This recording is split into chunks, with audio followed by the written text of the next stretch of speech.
No, you're good. Making sure we can get them squared away. Okay.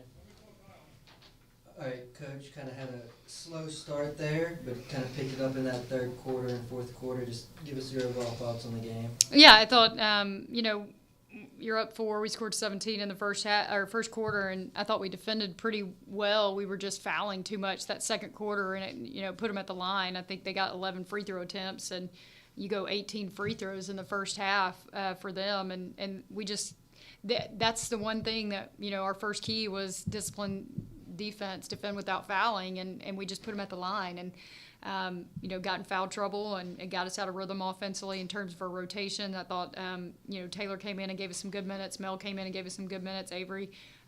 But we played a lot of the first half without Jordan and Isla. But we need all of them to be able to defend without fouling. And I thought they did a good job of attacking us in some of those ways, and came out in the second half and we were much more disciplined. We only had 4 free throw attempts on the flip side of that, and you're tied at the half, and just didn't take care of some opportunities. We had some turnovers there in that first half and needed to take a little bit better care of the basketball. And then I thought we really asserted ourselves on the offensive boards in that third quarter. We got 2 offensive rebounds off missed free throws that ignited us. Jordan gets 1, Rob gets 1. We get and ones off of those. And that's huge, and you need that. Those are just little momentum plays. I thought those offensive rebounds got Jordan going for us there in the second half. She only played 5 minutes in the first half. She had the 2 offensive fouls, and we just needed that ability to defend without fouling. And when we made them make shots in the third and fourth quarter, they scored 23 in the second half, as opposed to the 32 we gave up in the first half because we fouled in the second quarter. Talked about free throws there. What did you kind of tell them in that second half to get you ended up with 15 free throws to be a little bit more aggressive? Yeah, we needed to be aggressive. We needed to get downhill. I thought our guards did a much better job of attacking the paint off the dribble. I thought we were getting some of those in the first half. We just either had a turnover or we didn't go up strong or didn't force the issue and force them to call it. And sometimes you got to be that much more aggressive, and I thought our team did a much better job of attacking and getting paint touches. And then when they rotated over to take a charge, we were able to kick and knock down some threes. G and Paris had some big ones there in that run for us, and that's what we got. They put so much emphasis on guarding the ball screen, especially when Paris is getting downhill, and she's big enough to see over their athleticism and length and size and at the perimeter spots and be able to find an open shooter. When it got skipped to Rob, she was able to attack and kick out, and we need that. I think this group, especially those 2, and Sydney and Autumn can hit those threes when it's a paint drive and a paint touch and a kick.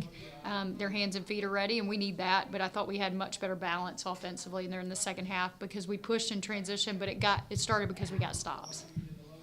And just kind of talking a little bit about Paris. She had 25 points, but I think the most impressive thing is she also had 5 rebounds and 5 assists to help 3 other players get into double figures. Just kind of talk about the importance of her overall to the team. Yeah, I just thought she had a complete game. I mean, you look at it and you go, oh, she had 25. But like you said, to me it's the 5 assists, and she just facilitated so well. She attacked when she needed to. She's really putting pressure on other teams because of what she does, getting downhill and just creating. And I think, it's been interesting to watch her, like playing Western Kentucky after playing them the first time, and then playing Sam Houston after playing them the first time, just the differences of her adjustments. It's a very mature approach. And I've said this since day one, and I know I talk about this all the time about her, but since she stepped foot on campus, her approach every day is so mature in how she competes and how she shows up consistently. And, it's like she never has a bad day, as from energy. I don't know if I can point to a day where you go, she just didn't have a lot of energy today. And I think the game honors that. I think the game honors that and rewards that toughness and that just consistency. And, it doesn't mean that she's making every shot or making every right play or, not turning the ball over at times. But her energy just it feeds, the other players. And like you said, she created for everybody else. But, when she needs to get downhill and get a bucket, she can go get one of those too. Thank you, Coach. Absolutely.